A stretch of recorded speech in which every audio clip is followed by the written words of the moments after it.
حضرات گرامی، آج ہم جس عظیم ہستی کے فیضان سے، جس عظیم ہستی کے تذکرے سے مالا مال ہونے جا رہے ہیں، وہ عظیم ہستی ہیں خلیفہ دوم، امیر المومنین، خلیفۃ المسلمین، غیث المنافقین، مرید و مراد رسول، عاشق و معشوق رسول، طالب و مطلوب رسول، فاروق اعظم سیدنا عمر بن خطاب رضی اللہ تعالیٰ عنہ کی ذات پاک ہے۔ حضرت عمر بن خطاب رضی اللہ تعالیٰ عنہ دنیا اسلام کی وہ عظیم ہستی ہیں جن کی وجہ سے اللہ تعالیٰ نے آدھی دنیا میں اسلام کی بہاریں عطا فرمائی۔ حضرت عمر بن خطاب وہ عظیم ہستی ہیں جنہوں نے 400 مربع میل تک اسلام کے جھنڈوں کو لہرایا۔ حضرت عمر بن خطاب رضی اللہ تعالیٰ عنہ وہ عظیم ہستی ہیں جنہوں نے پہلی مرتبہ تاریخ اسلام میں فلسطین پر اسلام کا جھنڈا لہرایا اور بیت المقدس کو مسلمانوں کے نام کیا۔ حضرت عمر بن خطاب رضی اللہ تعالیٰ عنہ وہ عظیم ہستی ہیں جنہوں نے حضرت ابوبکر صدیق رضی اللہ تعالیٰ عنہ کے بعد خلافت سنبھالی تو ملک روم اور ملک فارس جیسے بڑے عظیم فوج رکھنے والے، بڑے بھاری ہتھیار رکھنے والے، اس زمانے کے بڑی مضبوط حکومت ملک فارس، ملک روم جیسے ملک بھی حضرت عمر کے نام سے کانپتے تھے۔ یہ حضرت عمر بن خطاب رضی اللہ تعالیٰ عنہ ہے۔ حضرت عمر رضی اللہ تعالیٰ عنہ اسلام تو لا لیا، لیکن اسلام لانے کی جو وجہ ہے نا، یہ تو اسلام لانے کا واقعہ ہے، جو وجہ ہے وہ ذرا سنیے۔ میں ایک کے بعد دوسرے حدیث مختصر انداز میں آپ کے سامنے پیش کرنے کی کوشش کروں گا۔ سب سے پہلی حدیث پاک میں امام ترمذی رحمۃ اللہ تعالی اس حدیث کو نقل کرتے ہیں، کہتے ہیں حضرت ابن عمر رضی اللہ تعالیٰ عنہ بیان کرتے ہیں کہ اللہ کے رسول صلی اللہ تعالی علیہ وسلم نے ارشاد فرمایا، اسلام کا نیا زمانہ ہے، دشمن بڑے ہیں، ابو جہل کی صورت میں، ابو لہب کی صورت میں، عتبہ شیبہ کی صورت میں، ہر ایک حضور علیہ السلام کا دشمن ہے، اور مسلمان بڑے کمزور ہیں۔ حضور علیہ السلام نے ہاتھ اٹھائے دعا کے لیے، مسلمانوں کو مضبوطی مل جائے، اسلام کو طاقت مل جائے۔ حضور علیہ السلام کی یہ پہلی دعا ہے کسی کے اسلام لانے کے لیے۔ آپ ذرا اندازہ لگائیے، جس کے اسلام لانے کے لیے نبی دعا کر رہے ہیں، ان کی شان کیا ہو سکتی ہے۔ ہاتھ اٹھاتے ہیں اور کہتے ہیں اللہم اعز الاسلام بأحب هذین الرجلین الیک بأبی جہل او بعمر بن الخطاب۔ حضور دعا کرتے ہیں، مولا میری نظر میں دو لوگ ہیں، میری نظر میں دو لوگ ہیں، ایک عمر بن خطاب ہیں، ایک ابو جہل ہے، یہ مکے کے بڑے مضبوط لوگ ہیں، ان دو میں سے جس کو تو اسلام عطا فرمائے گا، ان دو میں سے جس کو تو محبت کرے گا اور تیری محبت جس کو اسلام کی توفیق دے گی، مولا اسلام کی عزت بڑھ جائے گی، اسلام کو ترقی مل جائے گی، اسلام کو نور مل جائے گا۔ مولا میرے نظر میں دو ہیں، لیکن تو جسے پسند کرتا ہے اسے اسلام کی توفیق عطا فرما۔ وَقَالَ أَحَبَّهُمَا إِلَيْهِ عُمَرُ۔ ابن عمر کہتے ہیں کہ نبی نے فرمایا، اللہ کے سامنے دو ناموں کی ریکویسٹ رکھا میں، ابو جہل کو تو اسلام دے یا عمر کو اسلام دے۔ میں نے کہا مولا تو جسے پسند کرتا ہے، اللہ نے عمر کو پسند کیا اور عمر کو اسلام کی توفیق عطا فرمائی۔ عمر اللہ کے پسند کا نام ہے، عمر اللہ کے پسند کا نام ہے، عمر اسلام کی عزت کا نام ہے، عمر اسلام کے ترقی کا نام ہے، عمر اسلام کے زینت کا نام ہے، عمر اسلام کی بلندی کا نام ہے، عمر اسلام کی بلندی کا نام ہے۔ نبی جس کے لیے دعا کر رہے ہیں، آپ اندازہ لگائیے ان کی شان و عظمت کیا ہوگی۔ ایک اور حدیث پاک میں امام حاکم لکھتے ہیں، اس حدیث میں حضور علیہ السلام نے دو لوگوں کے نام بھی نہیں لیے۔ حضور نے ارشاد فرمایا، اور یہ حدیث بیان کرنا اہل بیت حضرت عبداللہ ابن عباس رضی اللہ تعالیٰ عنہ بیان کر رہے ہیں، حضور کے چچا کے بیٹے ہیں، حضرت عبداللہ ابن عباس کہ نبی کریم صلی اللہ علیہ وسلم ہاتھ اٹھا کے دعا کرتے ہیں اللہم اعز الاسلام بعمر بن الخطاب. حضور دعا کرتے ہیں اللہ تو اسلام کو عزت عطا فرما عمر بن خطاب کی وجہ سے. دیکھو سب کو اسلام عزت دیتا ہے, سب کو. بڑے غور سے سننا, ایک ایک جملہ بڑے غور کی بتا رہا ہوں میں, ایک ایک جملہ بڑا غور کا ہے. سب کو اسلام عزت دیتا ہے, اسلام لائے تو عزت ملی, لیکن عمر وہ ہے جس کے اسلام لانے پہ اسلام کو عزت ملتی ہے. یہ ہے عمر بن خطاب. حضور دعا کر رہے اللہم اعز الاسلام, اے اللہ اسلام کو عزت عطا فرما عمر سے. عمر اسلام لائے گا تو اسلام کو عزت ملے گی. وہ عمر ہے کہ اسلام کو بھی عزت عطا کرتے ہیں. حضرت عمر بن خطاب رضی اللہ تعالیٰ عنہ کی شان و عظمت میں ایک اور حدیث پاک امام ابن ماجہ اس حدیث کو لکھتے ہیں, کہتے ہیں کہ جب حضرت عمر اسلام قبول کرتے ہیں, دنیا والوں کی خوشی تو دنیا والوں کی ہے, زمین والوں کی خوشی تو زمین والوں کی ہے. حضرت ابوبکر صدیق کی خوشی الگ ہے, حضرت حمزہ کی خوشی الگ ہے, حضرت زید بن ارقم کی خوشی الگ ہے, حضرت زید بن حارثہ کی خوشی الگ ہے, سارے صحابہ زمین والوں کی خوشی الگ ہے. لیکن عمر اسلام لاتے ہیں تو خوش کون ہو رہے ہیں؟ امام ابن ماجہ حدیث لکھتے ہیں, یہ حدیث بھی اہل بیت سے مروی ہے. حضرت عبداللہ ابن عباس رضی اللہ تعالیٰ عنہما بیان کرتے ہیں کہ لما اسلم عمر, جب عمر اسلام قبول کرتے ہیں, نزل جبریل, جبریل علیہ السلام اترے.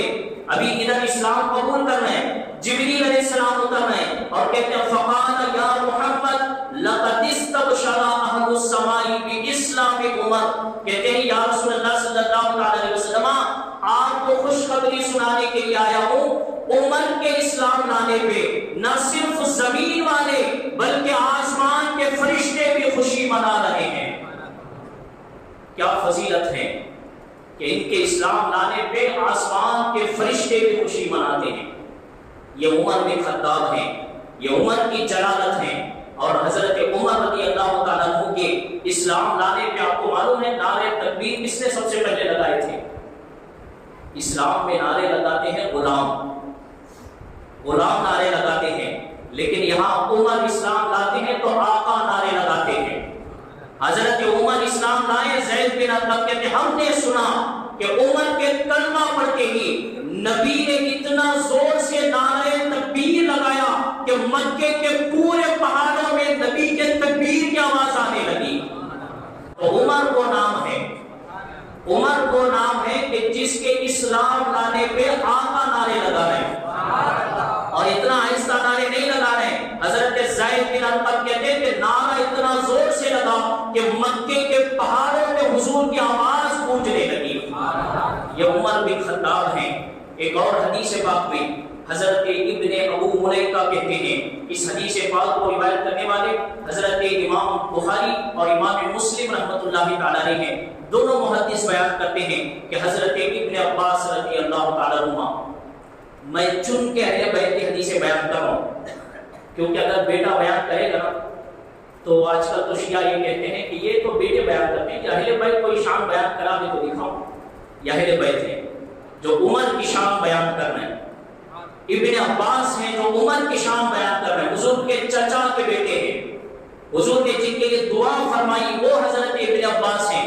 حضرت ابن عباس کہتے ہیں کہ اسع عمر بن الخطاب علی سریرہ, حضرت عمر بن خطاب کے وصال کے بعد آپ کے جنازہ مبارک کو تخت پر رکھا گیا تھا, اور جب آپ کا جنازہ مبارک تخت پر تھا, آپ کا جسم تخت پر تھا, ہر کوئی آتے اور آپ کی زیارت کرتے اور وہاں آ کر آپ کے لیے دعائیں کرتے, وہاں آ کر آپ کی تعریف کرتے, آپ کے جنازے کے سامنے دعائیں کی جاتی, آپ کی تعریف کی جاتی.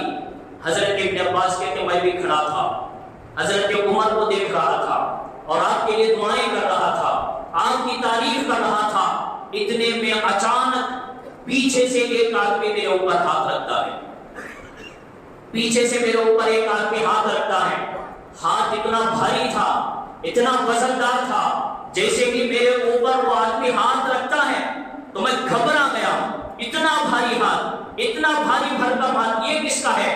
میں مڑا، پیچھے دیکھا، وہ کوئی اور نہیں تھا، وہ حضور کے بھائی فاطمہ کے سر کے تاج حسنین کے بابا مولا علی شیر خدا تھے۔ مولا علی شیر خدا تھے، مولا علی شیر خدا کھڑے ہیں۔ میں مڑا، مولا علی کو دیکھا، بازو میں آ گئے۔ ذرا اندازہ لگائیے، جس کا ہاتھ اتنا بھاری ہو، جس کا ہاتھ اتنا بھاری ہو، اس کا قد کتنا بھاری ہوگا، اس کے الفاظ کتنے بھاری ہوں گے۔ حضرت ابن عباس کہتے میں ہٹا، مولا علی شیر خدا آگے بڑھے، اور آگے بڑھ کے حضرت مولا علی شیر خدا کے جملے یہ ہیں۔ حضرت مولا علی کہتے ہیں کہ عمر، تجھ جیسا میں آج تک دنیا میں کسی کو نہیں پایا۔ کون کہہ رہے ہیں؟ مولا علی کہہ رہے ہیں، اہل بیت کی جڑ ہے مولا علی۔ مولا علی کہہ رہے ہیں عمر کی شان میں، عمر تیرے جیسے نیکیوں والا نہیں دیکھا، آج کے بعد تیرے جیسے نیکیوں والا دیکھوں گا کہ نہیں، اور میں تجھے خوشخبری سناتا ہوں، عمر قسم ہے اس رب کی جس نے سب کو پیدا کیا۔ حضرت مولا علی کہتے ہیں میں نے نبی کریم سے بار بار یہ سنا ہے کہ نبی اکثر یہ کہتے تھے، جئتو انا و ابو بکر و عمر، دخلتو انا و ابو بکر و عمر، خرجتو انا و ابو بکر و عمر۔ حضرت مولا علی شیر خدا کہتے ہیں کہ عمر، میں نے سنا نبی جب بھی کوئی بات کرتے تھے ضرور یہ کہتے تھے میں آیا، ابو بکر آئے، عمر آئے، میں نکلا، ابو بکر نکلے، عمر نکلے، میں گیا، ابو بکر گئے، عمر گئے۔ عمر تم ہو یا نہ ہو، لیکن نبی کی زبان پر تمہارا نام ہمیشہ جاری ہوتا۔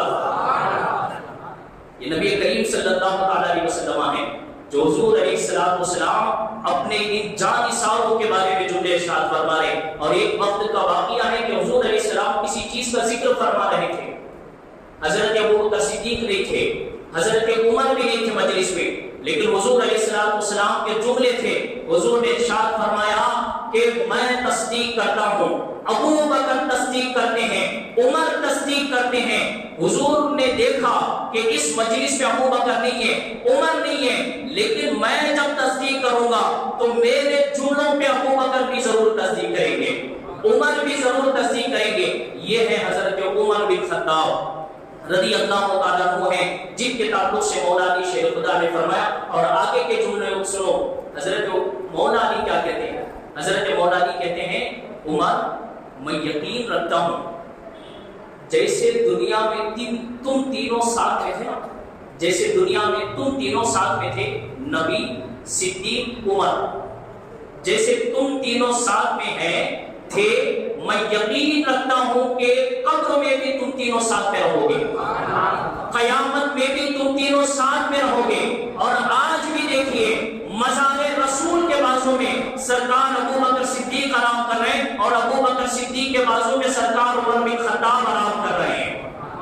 مولا علی شیر خدا فرماتے ہیں کہ عمر، میں یقین کرتا ہوں کہ جس طرح نبی، ابو بکر، تم تینوں ساتھ میں تھے، قبر میں بھی ساتھ میں رہو گے، اور قیامت کے دن اٹھو گے نہیں، قیامت کے دن جب اٹھو گے تو منظر کیسا ہوگا؟ تو حضور نے خود ارشاد فرمایا، حضور ارشاد فرماتے میرے صحابہ سنو میری طرف غور سے۔ تمام صحابہ کان لگاتے ہیں، حضور علیہ السلام کی طرف دیکھ رہے ہیں۔ حضور علیہ السلام نے حضرت ابو بکر صدیق کو کہا ابو بکر کھڑے ہو جاؤ، ترمذی شریف کی حدیث سنا رہا ہوں میں آپ کے ساتھ، ابو بکر کھڑے ہو جاؤ۔ حضرت ابو بکر کھڑے تھے، حضور نے حضرت ابو بکر کا ہاتھ پکڑا، اور پھر آپ نے ارشاد فرمایا عمر کھڑے ہو جاؤ۔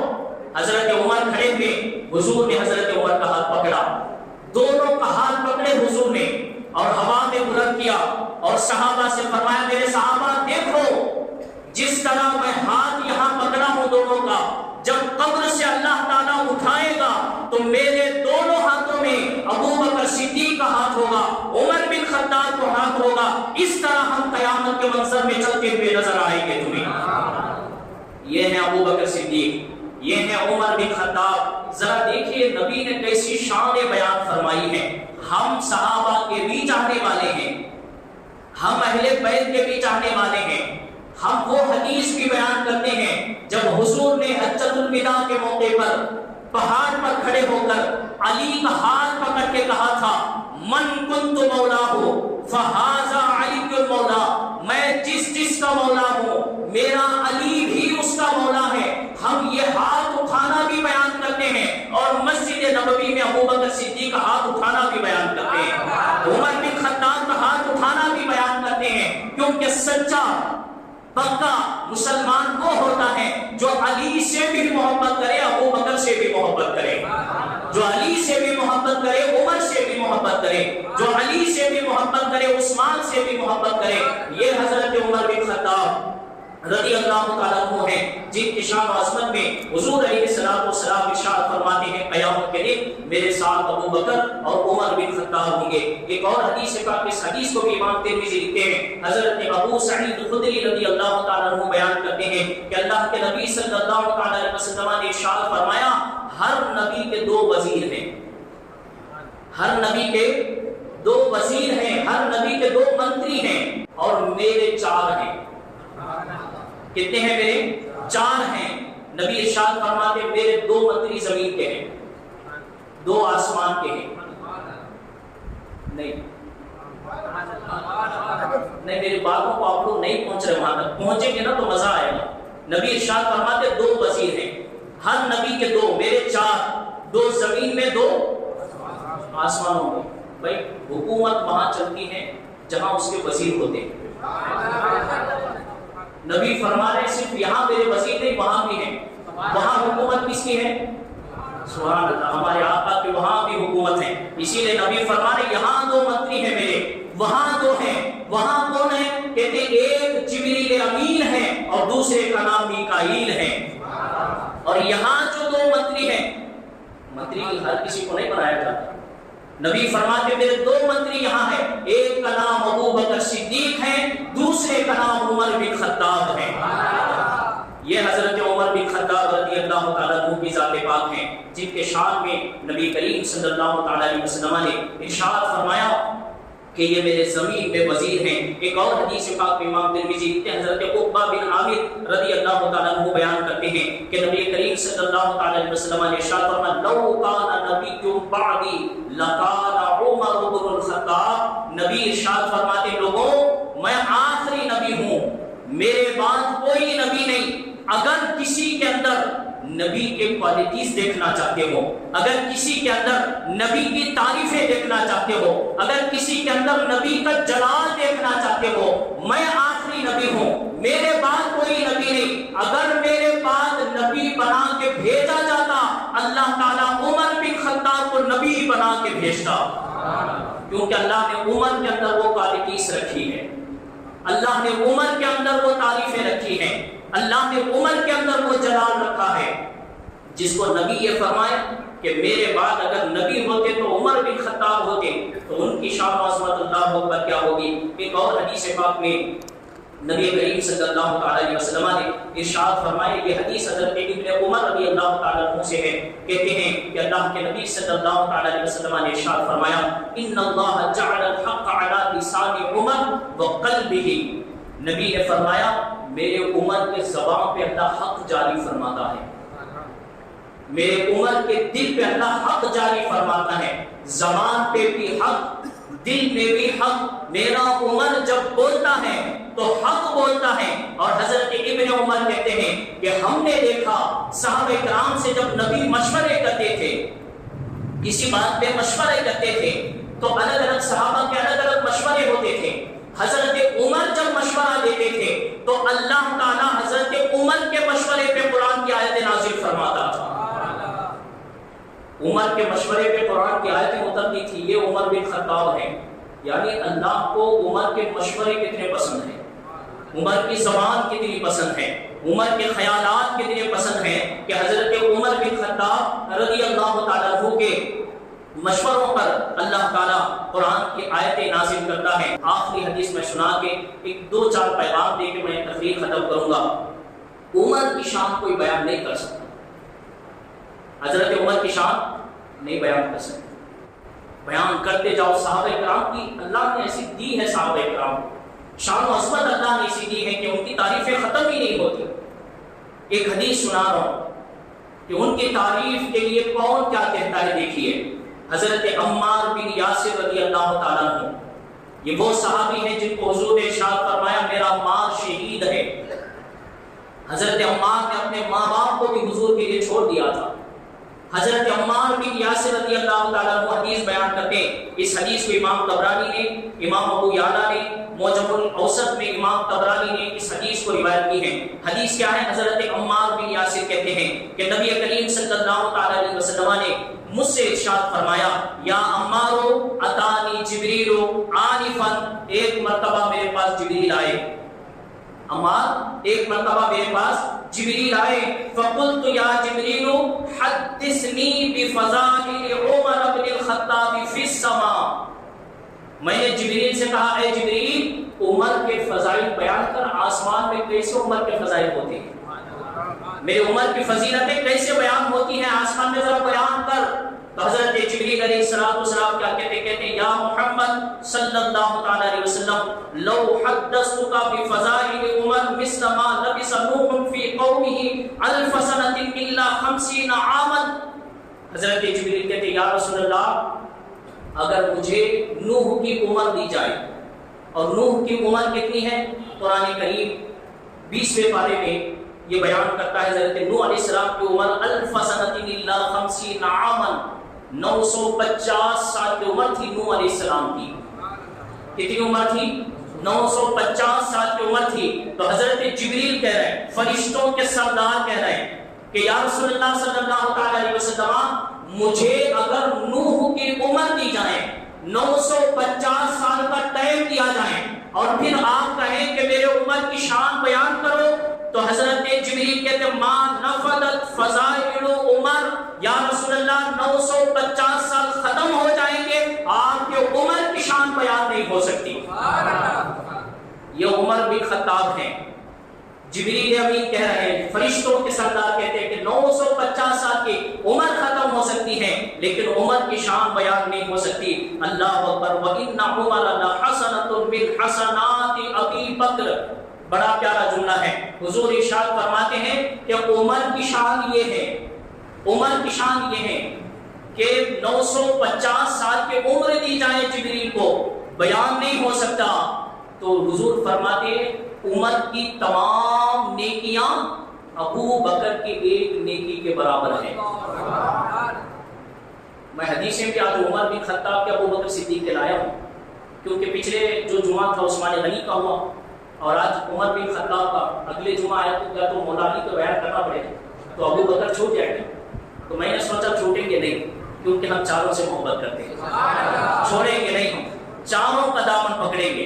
تو اسی لیے میں حدیث بھی لایا ہوں کہ ابو بکر صدیق کی بھی فضیلت بیان ہو، عمر بن خطاب کی بھی ساتھ میں فضیلت بیان ہو۔ آپ اندازہ لگائیے عمر بن خطاب کی زندگی کی پوری نیکیاں ابو بکر صدیق کی ایک نیکی ہے۔ ابو بکر صدیق کی شان و عظمت کیا ہوگی؟ یہ حضرت عمر بن خطاب رضی اللہ تعالیٰ عنہ ہیں جن کے تعلق سے جبریل امین بھی کہتے ہیں کہ حضور بیان نہیں ہو سکتا۔ جب جبریل یہ کہے کہ بیان نہیں ہو سکتا تو ہم کون کہہ سکتے ہیں بیان ہو سکتا ہے؟ ہم کون ہیں جو بیان کر سکتے ہیں؟ کسی کے اندر نہ اتنی طاقت ہے، نہ اتنے الفاظ ہیں، نہ اتنے جملے ہیں کہ کوئی صحابہ اور اہل بیت کی شان و عظمت بیان کر سکے۔ جو بھی ہم بیان کرتے ہیں اس مقصد کے لیے بیان کرتے ہیں کہ ہمارے دلوں میں اہل بیت کی محبت آ جائے، ہمارے دلوں میں صحابہ کی محبت آ جائے۔ آخری پیغام دے کے ختم کر رہا ہوں میرے بھائی، شانیں بہت ہیں اہل بیت کے فضائل کی۔ میں پیغام ایک ہی دیتا ہوں، ہر مسجد پہ میرا پیغام ایک ہی ہوتا ہے، میں دوسرے پیغام نہیں دیتا۔ ایک پیغام دیتا ہوں، یاد رکھو یہ 3 محبتیں لے کے جاؤ، دنیا میں، قبر میں، آخرت میں 3 محبتیں لے کر جاؤ۔ نبی کی محبت، نہیں میں نبی کی محبت کی بات کر رہا ہوں، نبی کی محبت، صحابہ کی محبت، اہل بیت کی محبت۔ نبی کی محبت جان ہے، اہل بیت کی محبت ایمان ہے، صحابہ کی محبت پہچان ہے۔ بھائی ہمیں جان بھی چاہیے، ایمان بھی چاہیے، پہچان بھی چاہیے، یہ 3 ہوگا تو انسان مکمل ہوگا۔ تو اسی لیے آپ ہمیشہ یہ پیغام یاد رکھیں، ہر صحابی کے شان میں ہمیشہ جملے ادب کے ہونا چاہیے، ہر اہل بیت کے شان میں ادب کے جملے ہونا چاہیے۔ اللہ سے دعا ہے اللہ تعالیٰ سب سے پہلے مجھے عمل کرنے کی توفیق عطا فرمائیں۔ اللہ سے دعا ہے اللہ تعالیٰ تمام کو نبی سے، اہل بیت سے، صحابہ سے سچی محبت کی توفیق عطا فرمائیں۔ جب بھی ہم دنیا سے رخصت ہو انہی تینوں کی محبت میں دنیا سے رخصت ہونے کی توفیق عطا فرمائیں۔ واخر دعوانا الحمدللہ رب العالمین۔